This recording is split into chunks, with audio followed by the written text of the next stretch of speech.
মাছ কই?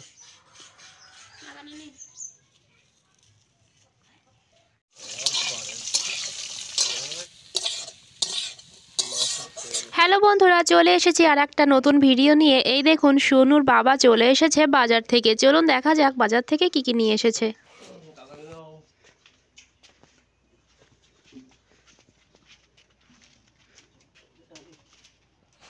এই বড় ঝুড়িটা নিয়েছে বাজারগুলো এতে রাখার জন্য। প্রথমে মাছটা বের করলো। এখানে বড় একটা সিলভার কাপ মাছ আছে, প্রায় 1.5 কেজি ওজনের। কলা আছে সোনুর জন্য, লবণ হলুদ আর কিছু মশলাও আছে।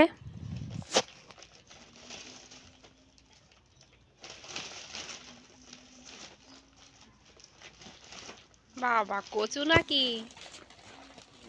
আবার ফুলকপি, পেঁপে, কত কি। সোনুর জন্য দুধ,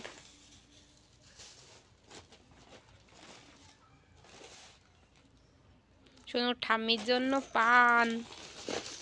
বাহ, অনেক কিছু তো। বন্ধুরা, এই হচ্ছে আমাদের আজকের বাজার। আমাদের এখানে খুব সকালেই বাজার বসে, তাই জন্য সকাল সকালই না খেয়ে সোনুর বাবা চলে যায় বাজার করতে। আর আমিও সকালবেলা খাওয়ার পরেই বসে পড়ি তরকারি মাছ কাটার জন্য। আমি উঠোনেই বসে পড়েছি মাছ তরকারিগুলো কাটবো বলে। আমি প্রথমে কচুটা কেটে নেব। মাছ কাটার পর কচু কাটলে যদি আবার হাত চুলকায়, সেই ভয়তেই আগে কচুটা কাটবো, তারপর মাছটা। হ্যাঁ, আজ আমি মাছটা কচু দিয়েই রান্না করব। ফুলকপিটা কাল রান্না করব বলে রেখে দেব।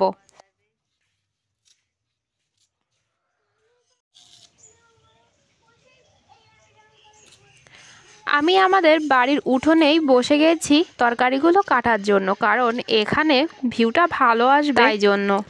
আর শীতে সকালের রোদে বসে কাজ করতে কিন্তু ভালোই লাগে। উঠোনে এখনও রোদ আসেনি, তবে আমি তার আগেই বসে গেছি কাটার জন্য।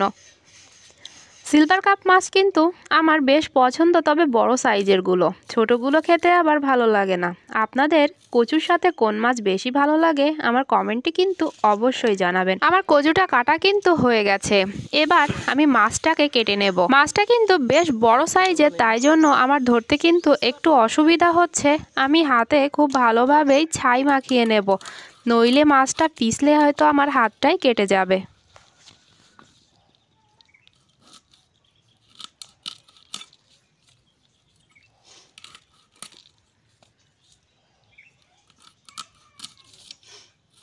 সিলভার কাপ মাছের আঁশ ছাড়াতে কিন্তু বেশ আমার একটু ঝামেলাই মনে হয়। এত ছোট ছোট আঁশ, বেশ সময় লাগে আঁশগুলো ছাড়াতে।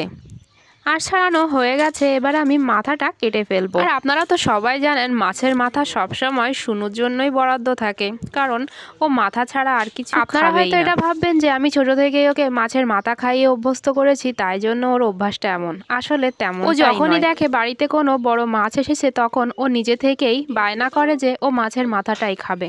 হয়তোবা ওর এটা খেতেই বেশি পছন্দ হয়, তাই জন্যই এমন। মাছটার পেটে কিন্তু ডিম হয়েছে। আমি ডিম দিয়ে আরও একটা রেসিপি করে ফেলবো, সেটা কাটতে কাটতেই ভেবে ফেলেছি। মাছের পেটি আর দাগাটা কিন্তু আমি আলাদা করে ফেলেছি। এই দেখুন পেটির ভিতরে কতগুলো ডিম আছে।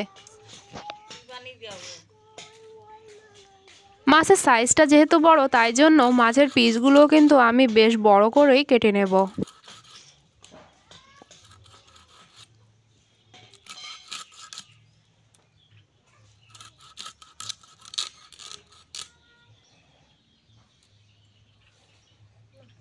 মাছ কাটা হয়ে গেছে, আর আমি বলেছিলাম যে মাছের ডিম দিয়ে আর একটা আইটেম করব, আর সেজন্যই আমার এখানে পেঁপে আছে, তাই জন্য পেঁপেটা কেটে নেব।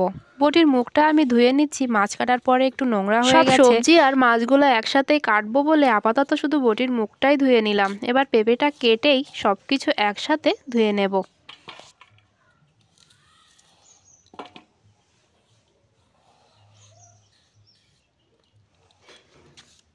পেঁপেটাকে আমি ছোট ছোট কুচি করে কেটে নিচ্ছি। মাছের ডিম দিয়ে পেঁপেটা ভাজা করব, খেতে কিন্তু বেশ লাগবে। এটা একটা ড্রাগন গাছ লাগিয়েছি, এখনও কিন্তু এতে ফল হয়নি। এই পলাটাও কিন্তু আমাদের বাড়ির গাছের বীজ করার জন্যই রাখা হয়েছে। আমাদের বাড়ির সামনেও একটু সবজির বাগান আছে, আর বড় সবজির বাগানটা হচ্ছে বাড়ির পিছনে। এবার আমি এসে গেছি কলতলাতে সব কিছু ধুয়ে নেওয়ার জন্য। প্রথমে আমি মাছগুলোকে ধুয়ে নেব।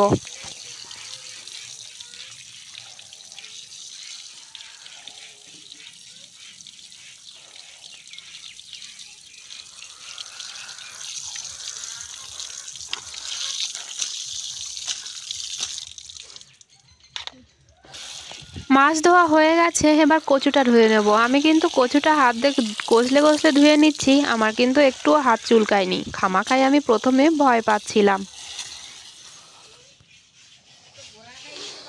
সব কিছু ধোয়া হয়ে গেছে, এবার বসে পড়েছি মশলা রেডি করার জন্য। প্রথমে রসুনগুলোর খোসা ছাড়িয়ে নিচ্ছি, এরপর পেঁয়াজগুলোকেও ছোট ছোট কুচি করে কেটে নিলাম। এবার শিলনোড়া নিয়ে বসে পড়েছি মশলাগুলোকে বাটার জন্য। প্রথমে আদাটা পেস্ট করে নেব, এরপর একে একে বাকি সব রসুনগুলোকেও থেতো করে নিই। এবার জিরে আর গোলমরিচটা বাটার পালা। শুকনো লঙ্কাটাও পেস্ট বানিয়ে নিচ্ছি।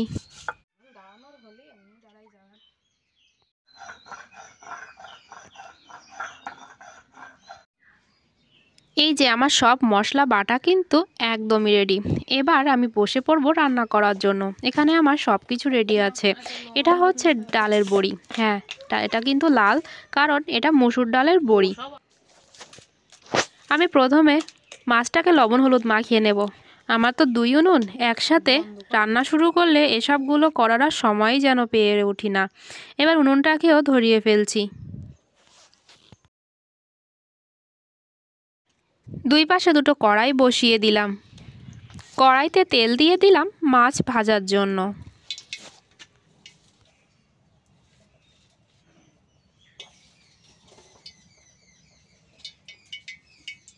এবার মাছগুলোকে একে একে কড়াইয়ের ভিতরে ছেড়ে দেব ভাজা করার জন্য। কড়াইয়ের ভিতরে মাছের মাথাটা দেওয়ার পর যেন আর জায়গায় পাচ্ছি না অন্য মাছগুলোকে পাশে দেওয়ার জন্য। মাছের কড়াইটা ওই পাশে দিয়ে দিলাম। এবার আমি কচুটা রান্নার জন্য তেল দিলাম, তবে প্রথমে আমি বড়িটাকে সুন্দর করে ভাজা করে নেব। বড়িটা কিন্তু আগে কখনো আমি খাইনি, মুসুর ডালের বড়ি এই প্রথমবারই খাবো, তবে দেখা যাক কেমন টেস্ট হয়। বড়িটা ভাজা হয়ে গেছে, এবার তুলে নেব।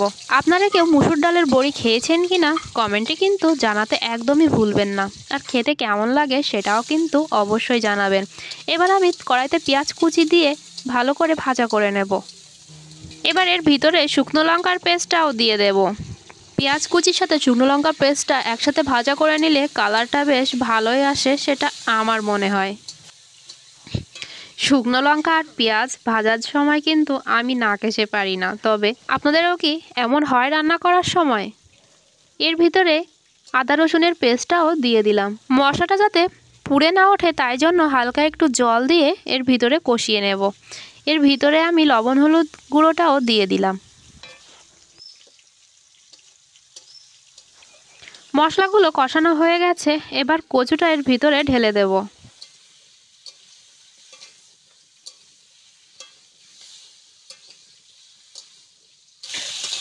কচুটা কিন্তু প্রায় ভাজা হয়ে এসেছে। আমার মনে হচ্ছিল একটু হলুদ কম হয়েছে, তাই জন্য কিন্তু কৌটাটা ধরেই ঢেলে দিলাম ওর ভিতরে। হালকা একটু জল দিয়ে ঢাকনা দিয়ে আরেকটু সময় কষিয়ে নেব।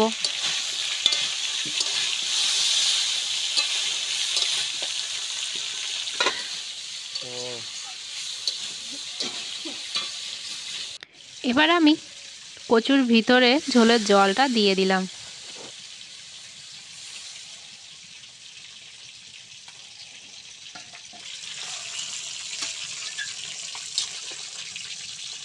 এবার ঢাকনা দিয়ে রান্না করব যতক্ষণ না কচু সিদ্ধ হয়। এদিকে আমার মাছ ভাজাও হয়ে গেছে। প্রথম কড়াইটা উঠিয়ে নিয়ে পরে আবার বাকি মাছগুলো দিয়ে দিলাম।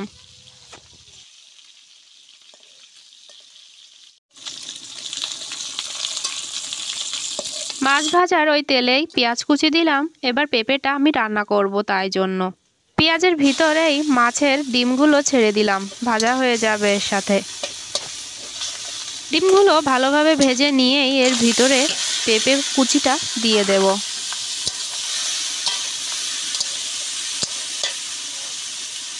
এর ভিতরে এবার লবণ আর হলুদ গুঁড়োটাও দিয়ে দেব। কিছু শুকনো লঙ্কা চিড়ে ছোট ছোট করে কেটে এর ভিতরে অ্যাড করে দিলাম। এবার ঢাকনা দিয়ে কিছুক্ষণ রান্না করব। এদিকে আমার কচুটা কিন্তু সিদ্ধ হয়ে গেছে। এবার বড়িগুলোকে এর ভিতরে ঢেলে দিলাম।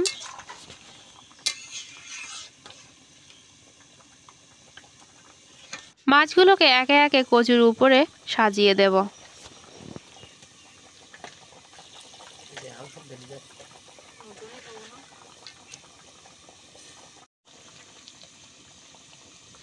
মাছগুলো দেওয়ার পর একটু ঘুটে বেশ কিছুক্ষণ ধরে রান্না করব, মাছটা জাল হওয়া পর্যন্ত।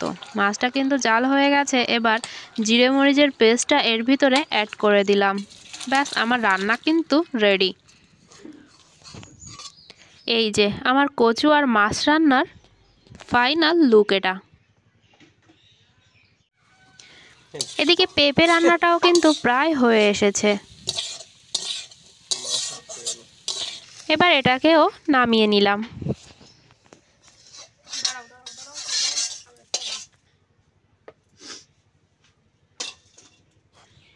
মাছের ডিম দিয়ে পেঁপে ভাজা দেখতে কিন্তু মন্দ লাগছে না। আপনারা কে কে এভাবে পেঁপে দিয়ে মাছের ডিম ভাজা খেয়েছেন কমেন্টে অবশ্যই জানাবেন। তো বন্ধুরা, আমার রান্নাটি কেমন লাগলো অবশ্যই কমেন্টে জানাবেন। সবাইকে ভিডিওটি দেখার জন্য ধন্যবাদ।